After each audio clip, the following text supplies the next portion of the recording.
Buenas tardes, hermanos, que Dios le continúe bendiciendo. Sea bienvenido a la casa de Dios. Quiero invitarle a que puedan estar puestos de pie para que tengamos la lectura de la palabra de Dios extraída del Evangelio de Mateo, capítulo 6, versos del 9 al 15.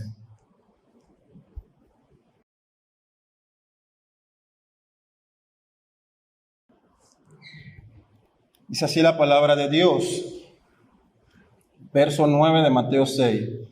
Vosotros, pues, oraréis así: Padre nuestro que estás en los cielos, santificado sea tu nombre. Venga tu reino, hágase tu voluntad, como en el cielo, así también en la tierra. El pan nuestro de cada día, dánoslos hoy. Y perdónanos nuestras deudas, como también nosotros perdonamos a nuestros deudores. Y no nos metas en tentación, mas líbranos del mal, porque tuyo es el reino, y el poder, y la gloria por todos los siglos. Amén. Porque si perdonáis a los hombres sus ofensas, os perdonará también a vosotros vuestro Padre Celestial. Mas si no perdonáis a los hombres sus ofensas, tampoco vuestro Padre os perdonará vuestras ofensas. Oremos.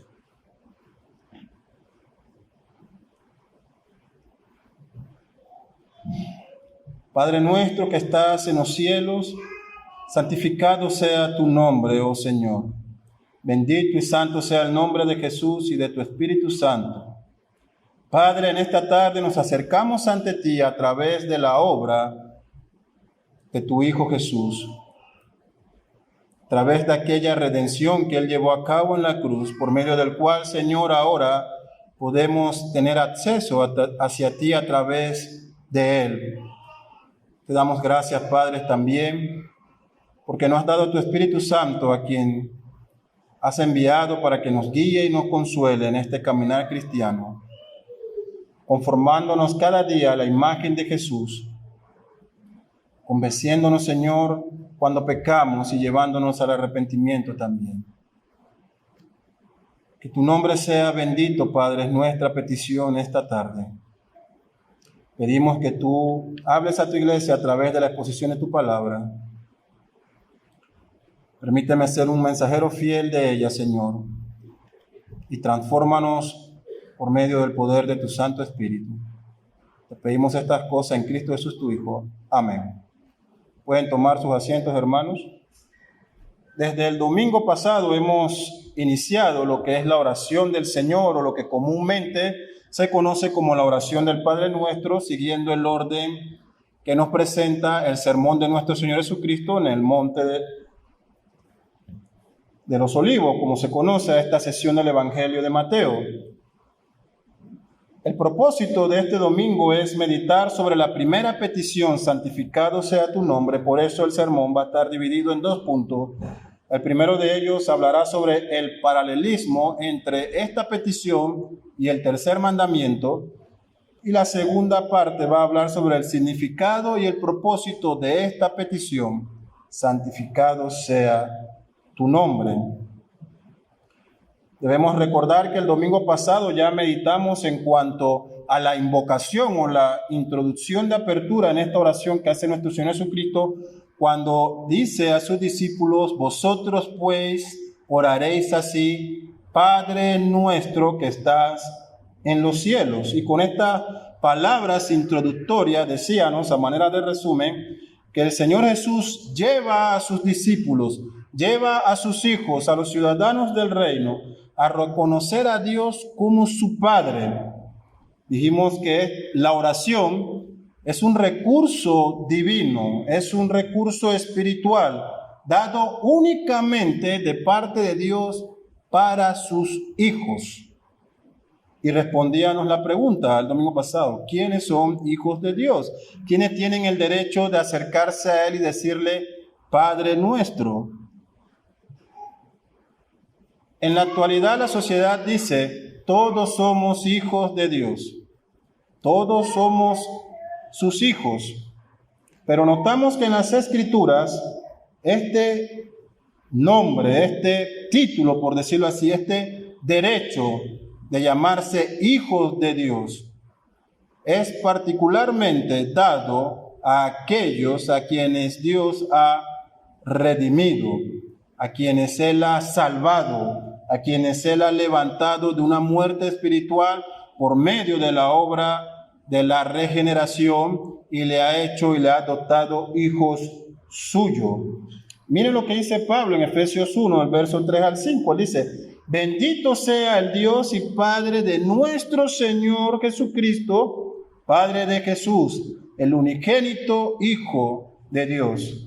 Dice que nos bendijo con toda bendición espiritual en los lugares celestiales en Cristo, según nos escogió en Él antes de la fundación del mundo. ¿Para qué? Dice, para que fuésemos santos y sin mancha delante de Él, en amor habiéndonos predestinado para ser adoptados hijos suyos por medio de Jesucristo, según el puro afecto de su voluntad. La realidad es que todos los seres humanos son criaturas creadas por la obra de Dios, pero hay algo aquí. No todos son llamados hijos de Dios. No todos han sido escogidos, no todos han sido predestinados en Cristo con el propósito de ser adoptados y ser hechos hijos de Dios. No todos tienen este nombre sobre ellos que los distingue. En resumen, decíamos que Padre Nuestro nos deja ver claramente que hay dos tipos de personas entonces en la actualidad. Aquellos que han recibido el beneficio de ser adoptados y ser hechos hijos de Dios, y aquellos que son hijos de este mundo, no de Dios, sino que siguen estando en sus pecados. Su padre es Satanás. Y sé que esto es radical y chocante, conflictivo. Y es posible que usted no esté de acuerdo, pero no es mi opinión, ni la de los reformadores, ni la de San Agustín, sino es palabra de Dios. Él ha escogido, dice Efesios, en Cristo, desde antes de que el mundo existiera, desde antes de que naciesen, a aquellos a quienes Él haría objeto de su gracia y le daría este derecho de ser adoptados hijos de Él. También notamos en esta invocación, Padre nuestro que estás en los cielos, que nos habla de esta virtud de Dios, su inmanencia. Él está cercano a sus hijos y aún también cercano a su creación. Él no es el Dios deísta, ¿sí?, que ofrece esta ideología, decíamos, que ha creado el mejor mundo posible y lo ha abandonado a su suerte. Mucho menos es el Dios que el pensamiento panteísta ofrece, de que está en todos y que en cada uno de los seres vivientes hay algo de Dios. Es todo lo contrario. Él es inmanente, Él es el Padre que está atendiendo a su creación. Pero ¿qué nos dice la invocación? Él está en los cielos. Él es entonces también trascendente, separado de la humanidad. Él habita en los cielos y sigue atendiendo su creación y sigue como un padre responsable, cercano a sus hijos. Ahora entonces abordamos el resto de la oración. Comúnmente los teólogos se han referido a ella como la oración de Jesús o la oración del Señor, pero el nombre popular es el Padre Nuestro. Esta oración se puede dividir en tres partes. La invocación, ya vimos eso el domingo pasado. La segunda parte, las peticiones. Y la tercera parte, el cierre o la conclusión. Hoy vamos entonces a iniciar esta segunda parte que habla sobre las peticiones, y ellas pueden ser divididas en dos. La primera parte son las tres primeras peticiones que nuestro Señor nos muestra que están relacionadas a Dios. Nótese que su nombre sea santificado, verso 9, que su reino venga pronto, la segunda petición, verso 10, que su voluntad se haga en la tierra como en el cielo, la tercera petición, también en el verso 10. Y luego entonces la segunda parte de estas peticiones que tratan entonces de nosotros, que nos dé nuestro pan cotidiano, cuarta petición, verso 11, que nuestras deudas Él las perdone, quinta petición, verso 12, y que nos libre de tentación y del maligno, sexta petición, verso 13. Hoy abarcaremos la primera petición, que su nombre sea santificado. Nótese lo que John Stott, el pastor y teólogo inglés, dice aquí. Las primeras tres peticiones en la oración del Señor expresan nuestro interés por Él, por la gloria de Dios en relación a su nombre, su dominio y su voluntad. Si nuestro concepto de Dios fuera de una fuerza impersonal, entonces, por supuesto, no habría nombre ni dominio o voluntad personal de la cual debiéramos preocuparnos. También si pensamos que Él es lo fundamental dentro de nosotros o la esencia de nuestro ser, sería imposible distinguir entre nuestros intereses y los suyos. Pero si Él es realidad, Padre nuestro que estás en los cielos, el Dios personal de amor y poder plenamente revelado por medio de Jesucristo, creador de todo, que cuida de las criaturas, que ha hecho de los hijos, que ha redimido, entonces y solo entonces llegará a ser posible, es decir, llegará a ser esencial dar a su interés prioridad y preocuparnos por la gloria de su nombre y su reino y su voluntad. Hasta aquí la cita.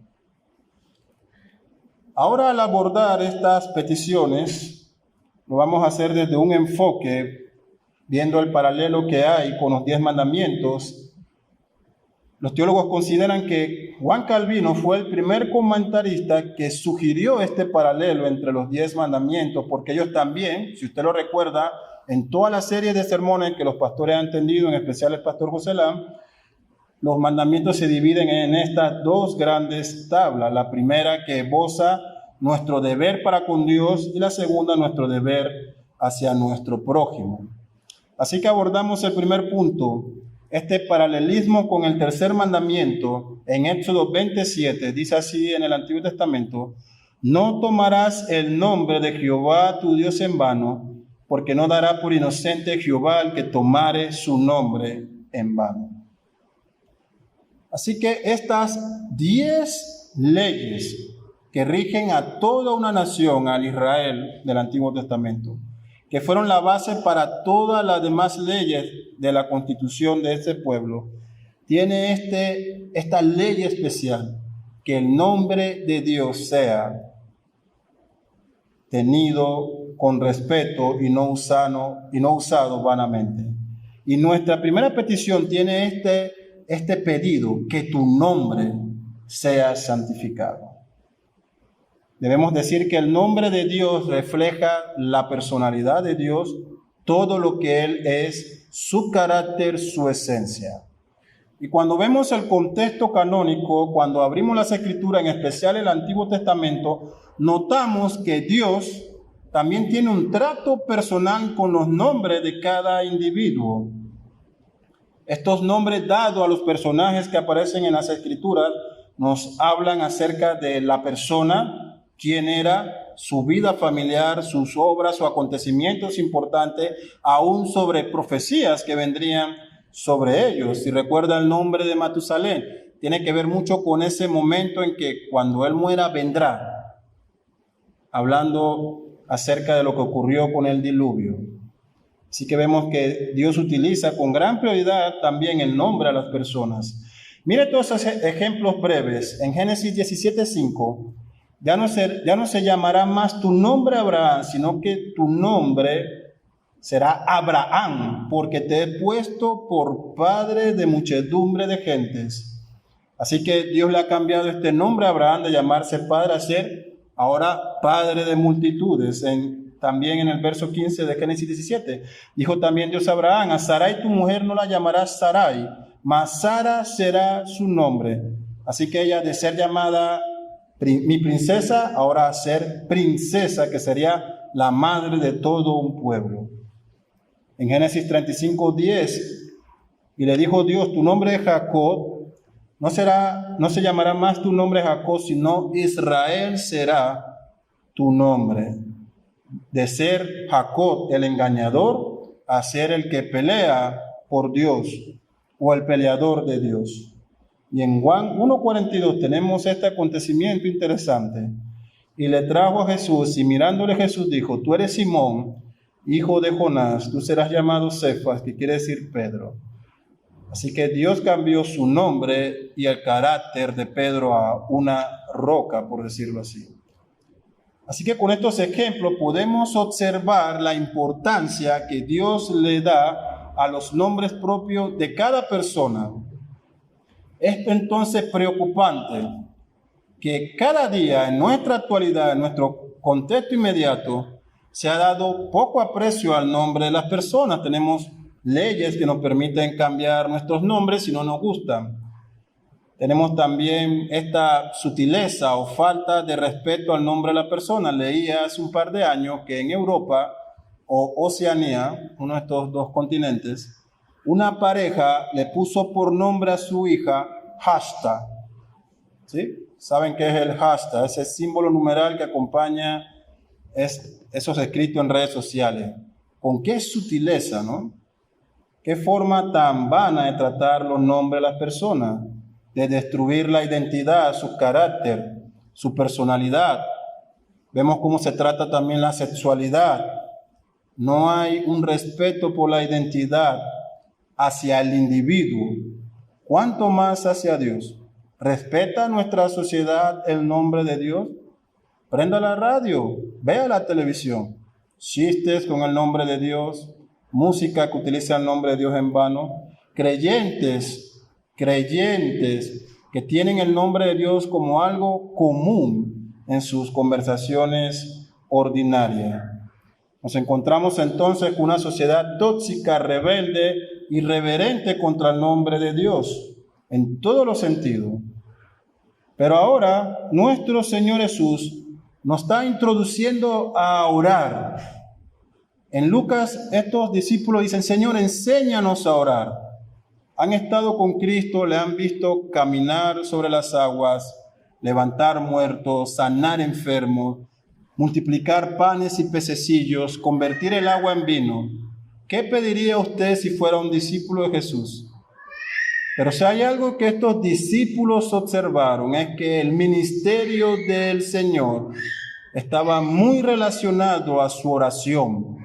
Él era un hombre de oración, pasaba horas, hemos dicho, orando en la mañana, en la noche, invocando al Padre, en comunión con el Padre. Así que al momento de acercarse a Él y tener una petición, ellos nos dijeron: dinos, Jesús, ¿cuál es la fórmula de convertir el agua en jugo Welch? Ellos dicen: enséñanos a orar. Enséñanos a orar. Queremos imitarte. Queremos orar como tú oras. ¿Qué implica entonces el nombre de Dios? ¿Qué implicaciones tiene el nombre de Dios? El nombre de Dios implica, en primer lugar, su autorrevelación. En Éxodo 33:12, Él dice: yo te he conocido por tu nombre. Cuando Moisés quería expresar el gran conocimiento que tenía acerca de Dios, Él dice: yo le he conocido por su nombre. También implica su poder y autoridad.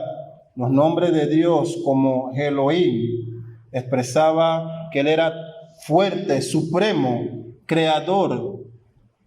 Nótese cómo empieza la Biblia. Bereshit bara Elohim.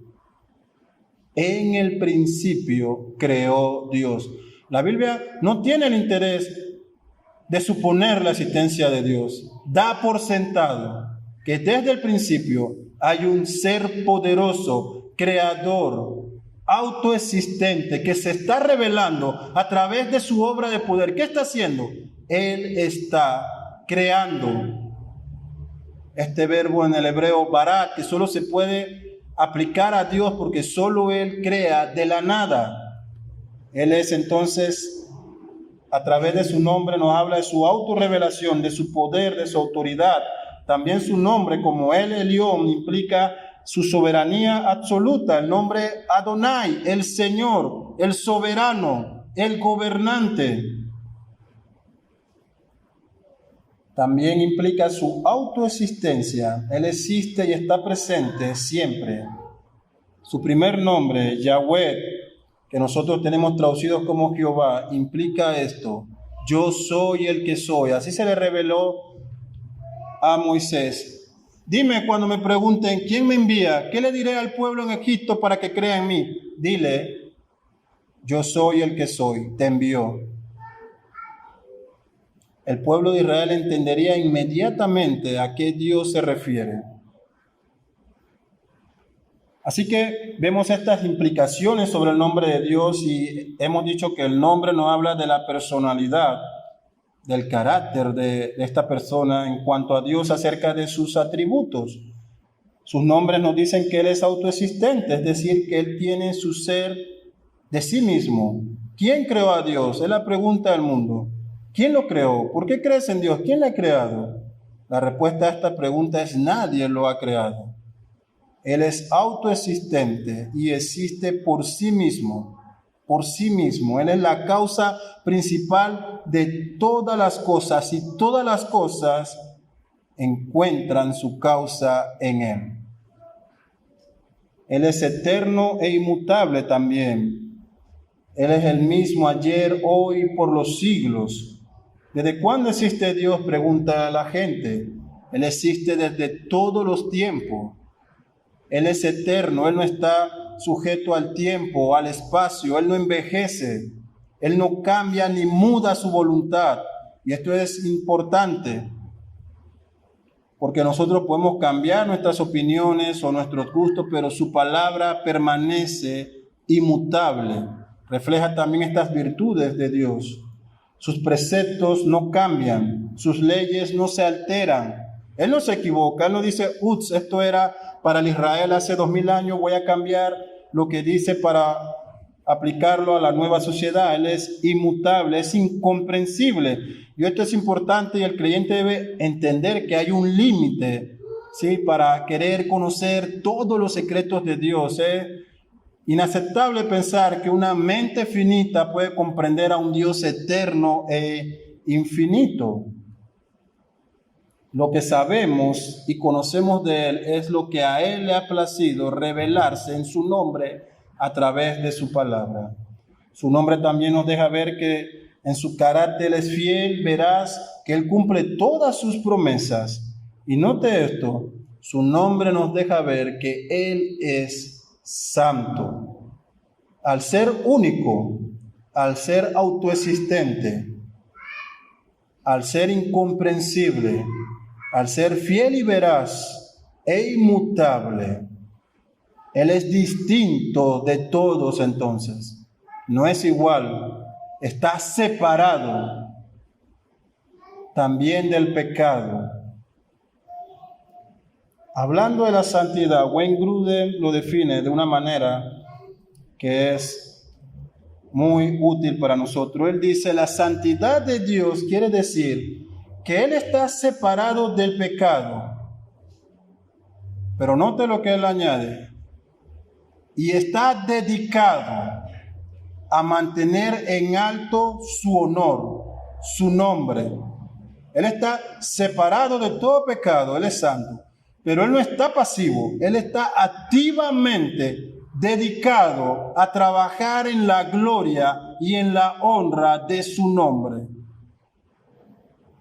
Y es importante que tenga esto en mente, hermano, porque esta primera petición va relacionada que tu nombre sea santificado. Así que vamos a ver en esta segunda parte el significado y el propósito de esta primera petición. Hemos observado que la primera parte de la petición ha tratado de su nombre. Revisamos el paralelo ya que existe entre esta petición y el tercer mandamiento. Pudimos ver las implicaciones que hay en el nombre de Dios y las virtudes y atributos que se desprenden de su nombre, de su carácter, que Dios nos ha revelado. Entonces esta es la situación. Conocemos lo que implica su nombre y el valor que Dios le da. Y usted como creyente tiene la oportunidad de entrar al trono celestial, a que se abran las puertas del paraíso por medio de este recurso de la oración. Usted ha sido citado ante Dios en su tiempo de devoción. Usted ha separado este momento para hablarle a Él. ¿Qué es lo que va a pedir ante el soberano Rey de todo el universo? ¿Qué es lo primero que sus labios pronunciarán? ¿Qué cosas hay en su corazón que quiera decirle a Dios? ¿Cuál es la primera queja o petición o demanda para el Todopoderoso? ¿Qué es? En esta oportunidad que usted tiene, imagíneselo ante Él en este momento. Jesús dice, ahora que has llegado ante Él y estás ante el Padre Celestial, lo primero que tus labios deben desear, la pasión más ardiente en tu corazón, en tu ser, lo único por lo que tú quieres estar allí, es decirle que Él se dedique a mantener la santidad de su nombre, que su nombre sea santificado. Martin Lloyd-Jones en su sermón dice, antes de comenzar a pensar en nosotros mismos y nuestras necesidades, incluso antes de la preocupación que tengamos por otros, debemos empezar con esta gran preocupación acerca de Dios, sobre su honor y su gloria. ¿Es esta la prioridad en tus oraciones, hermano mío? ¿Hay este deseo ardiente cuando tienes este tiempo con Dios en tus oraciones? ¿Está en tu mente y en tus emociones que el nombre de Dios sea tenido en alta estima en tu vida en primer lugar y en la de los otros? E incluso este deseo está por encima de tus dolores, tristezas, aflicciones, necesidades. ¿Está eso por encima? ¿Qué significa entonces santificado sea tu nombre? Significa que hay un deseo ardiente de que todo el mundo se incline ante Dios en adoración, en reverencia, en alabanza, en honor y en acciones de gracia. Y eso empieza con tu vida, con un deseo real en ti y con un deseo de que los demás también adoren a Dios. En su libro La oración del Señor, R.C. Sproul comenta, le comparto la cita. Él dice, al poner esta petición como la primera en esta oración, Jesús estaba dándole un lugar de prioridad. Él estaba diciendo que la base de todo es una actitud apropiada hacia el nombre de Dios. Porque la manera en que vivimos delante de Dios la determina nuestra actitud hacia Él y nuestro concepto de quién es Él. Ninguna adoración, ninguna alabanza, ninguna obediencia puede fluir de un corazón que no respeta el nombre de Dios. Hasta aquí la cita. En un salmo que habla sobre la salvación y la gloria de Dios, el salmista va a iniciar este cántico con una petición inusual. El Salmo 115, verso 1. Él dice, no a nosotros, oh Jehová, no a nosotros, sino a tu nombre da gloria. Por tu misericordia y por tu verdad. No a nosotros, en ningún momento. No queremos ser alabado en tu lugar. No es nuestro deseo, no es nuestra pasión. Nuestra convicción es que tú seas glorificado, honrado y reverenciado, y que tu nombre tenga fama y prestigio para gloria tuya. ¿Qué implica esto? En primer lugar, hermanos, implica de que hay una realidad, como hemos dicho, de que al ser un ser santo y separado de todo pecado, Él no descansa en dedicarse a la gloria de su nombre. Así es, Él trabaja incansablemente en mantener su honor, su fama, pero sobre todo para ser temido y reverenciado. Ahora bien, más vale que nuestra oración sea como la del salmista, no a nosotros, sino a tu nombre da gloria, porque de lo contrario entraríamos en un conflicto de intereses entre el soberano que se está dedicando a la gloria de su nombre y nosotros, criaturas mortales pecaminosas, que buscamos usurpar la gloria que solo le pertenece a Él. Así que usted ha entrado a esta corte celestial. Se está dirigiendo al Señor y juez de todo. Dice Jesús, en primer orden, discípulos, ciudadanos del reino, ustedes pedirán que el nombre de Él sea santificado, que Él gaste sus recursos celestiales en la gloria de su nombre, porque Él es poderoso, autoexistente e inmutable. Tú quieres que eso ocurra como hijo de Dios. Tú quieres que eso sea una realidad, que nunca cese, que Él en todo momento esté trabajando para la gloria de su nombre. ¿Por qué? ¿Por qué necesitamos que Él mantenga la santidad de su nombre? Porque eso significa que Él no va a incumplir ninguna de sus promesas. Él es santo y no peca, por consiguiente Él no va a mentir. Necesitamos que la gloria de su nombre continúe por la eternidad, porque implica que sus promesas se cumplen, que su palabra perfecta también va a ser los propósitos por los cuales Él ha dado. También implica de que todas las promesas a nosotros en cuanto a perseverancia, gloria y vida eterna se harán realidad. Ese es el deseo que tenemos y por eso nos interesa como ciudadanos del reino que el nombre de Él sea santificado. ¿Cuál es el propósito de esta petición? Ya hemos visto el significado de ella. William Hendricks dice que quien ha sido introducido en la comunión con este tierno y amante Padre, ahora invita a todos a compartir esa experiencia con Él y a exaltar a este glorioso Dios. Esto significa mucho más que solo hacer lo sumo por luchar contra la profanación del nombre de Dios. Hay dos propósitos de esta petición. El primero de ellos es que todas las demás peticiones, note usted esto, que traemos a Dios estén subordinadas a esta primera petición. Es decir, que cuando oramos, santificado sea tu nombre, glorificado y honrado y reverenciado por todo el mundo sea tu nombre, vemos que inmediatamente se relaciona con que tu reino venga pronto a nosotros para que tu nombre sea glorificado y que tu voluntad se haga en la tierra para que tu nombre sea engrandecido. También vemos que a través de la providencia de nuestro pan cotidiano, tu nombre será exaltado y que al separarnos y perdonar todos nuestros pecados y nuestras ofensas, tú recibirás gracia y honra a tu nombre, y al preservarnos del mal también tu fama será engrandecida. Hay una dependencia de esta primera petición.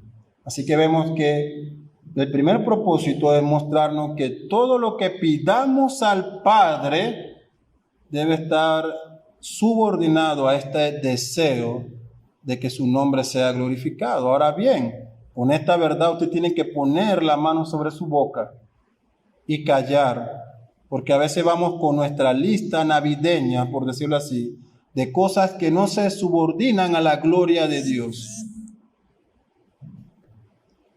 El segundo propósito es que esta petición nos recuerda que es la gloria de Dios lo que debemos perseguir. Con toda intensidad, con toda pasión, lo que oramos y lo que hacemos debe perseguir la gloria de Dios. Ahora bien, si esto es verdad en su vida, ¿habría alguna razón por la cual no orar?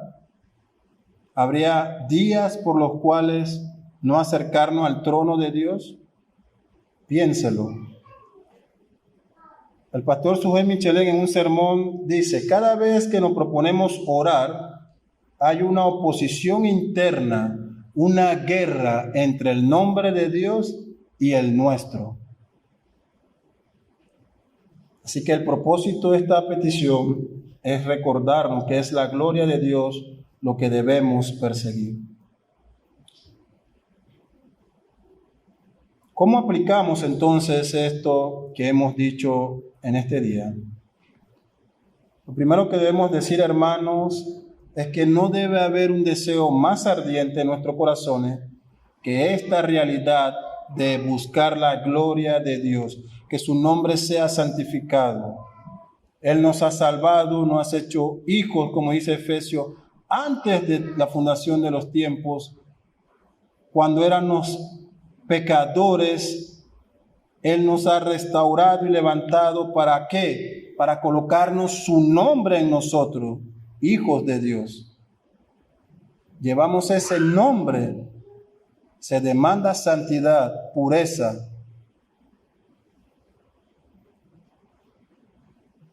También nos recuerda que nuestras oraciones no son unas listas de peticiones y demandas para Dios. No es Él un mago o un hado madrino que está a la espera de tus deseos para cumplirlo. Cuando nos acercamos al trono de Dios por medio de este recurso divino en la oración, pedimos que se haga su voluntad. Presentamos nuestras peticiones que deben buscar la gloria de Él y descansamos en que Él atenderá conforme a sus propósitos. En tercero, podemos decir que el no orar es un pecado terrible. El dejar de orar significa que no tenemos en estima el nombre de Dios, en primer lugar. No tenemos interés alguno en su gloria, ni en su majestad. Significa que no necesitamos de su providencia. Significa que somos autosuficientes nosotros y que todo depende de nuestras capacidades y no de Él. En pocas palabras, nos colocamos en el lugar de Dios, bajándolo a Él de su trono. Eso ocurre cuando no oramos. Debo decir también para aquellos que aún no han creído, que aún no han llevado su vida ante Dios en arrepentimiento, advertirle que las Escrituras es clara. Él es santo. No pienses que entrarás con tu pecado al paraíso. Tu pecado te abre las puertas del infierno. Nada que ponga en conflicto su santidad será permitida ante Dios. Eso significa que has transgredido el nombre de Dios, que te rebelas contra su gloria, su fama, y que la paga de tus acciones solo es una, el infierno. Es así de sencillo. O tu vida glorifica a Dios, o tu vida ofende a Dios. No hay términos medios. Si no estás viviendo en conformidad a las Escrituras, a lo que Dios ha dicho, entonces eres rebelde y enemigo de Dios. Solo te espera la eternidad y el sufrimiento que está prometido para quienes no creen y viven conforme a su palabra. Concluimos, hermanos, con este aporte de John Stott. Él dice: el nombre se mantiene por la persona que lo porta, por su carácter y actividad. Así el nombre de Dios es Dios mismo, cómo es en sí mismo y cómo se ha revelado. Su nombre ya es santo, porque está separado de y exaltado sobre cualquier otro nombre. Pero oramos para que sea santificado, tratado como santo, porque deseamos ardientemente que aquel a quien el nombre pertenece reciba el debido honor en nuestras propias vidas, en la iglesia y en el mundo. Oremos.